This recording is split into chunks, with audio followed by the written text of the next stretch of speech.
झाला जालिम सिंह 1758 में कोटा के फौजदार नियुक्त हुए। वह अपने समय के श्रेष्ठ कूटनीतिज्ञ थे। 1761 में भटवाड़ा के युद्ध में इनकी वीरता से जयपुर के शासक सवाई माधो सिंह को परास्त होना पड़ा, जिससे कोटा के दरबार में इनका वर्चस्व स्थापित हो गया।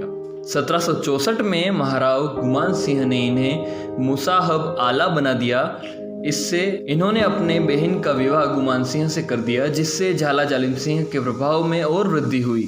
गुमान सिंह ने नाराज होकर बाद में कोटा से उन्हें निर्वासित भी कर दिया था। झाला जालिम सिंह को मेवाड़ जाना पड़ा, जहां महाराणा अरी सिंह ने उनको जागीर दी, मगर कोटा का शासन प्रबंध बिगड़ने से इन्हें पुनः कोटा का फौजदार बना दिया गया।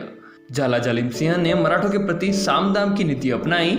वह कभी मराठा सरदारों को धन देते थे तो कभी सैनिक सहायता देकर संतुष्ट करते थे। सिंधिया और होलकर से उनकी घनिष्ठ मित्रता थी।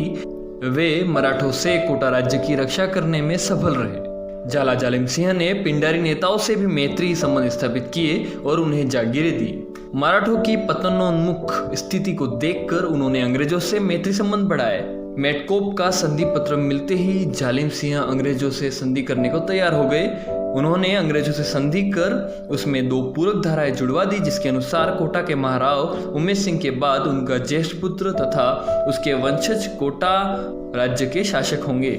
राज्य की समस्त सत्ता झाला जालिम सिंह और उनके बाद जालिम सिंह के वंशजों के पास रहेगी।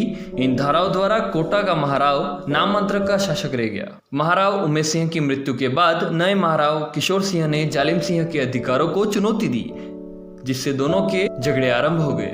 कर्नल जेम्स टोड ने सदैव जालिम सिंह का पक्ष लिया। 1821 में राजा और जालिम सिंह के मध्य मांगरोल नामक स्थान पर युद्ध हुआ। कर्नल टोड ने जालिम सिंह की सहायतार्थ सेना भेजी।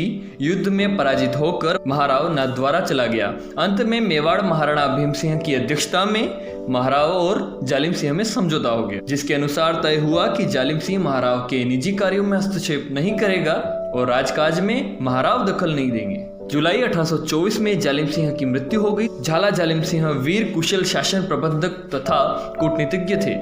कोटा की समृद्धि और सुरक्षा के साथ साथ उन्होंने अपनी शक्ति एवं प्रभाव में इतनी वृद्धि कर ली कि महाराव नाम मात्र के शासक रह गए। महाराव चाहकर भी उनकी शक्तियों पर प्रतिबंध नहीं लगा सके। उन्होंने अपनी कूटनीति द्वारा अपने वंशजों के लिए भी पद एवं शक्ति की व्यवस्था कर दी थी, जिससे 1838 में कोटा का अंग भंग हुआ और झाला जालिम सिंह के उत्तराधिकारियों के लिए एक स्वतंत्र राज्य झालावाड़ की स्थापना हुई। झाला जालिम सिंह राजस्थान की राजनीति के चाणक्य थे।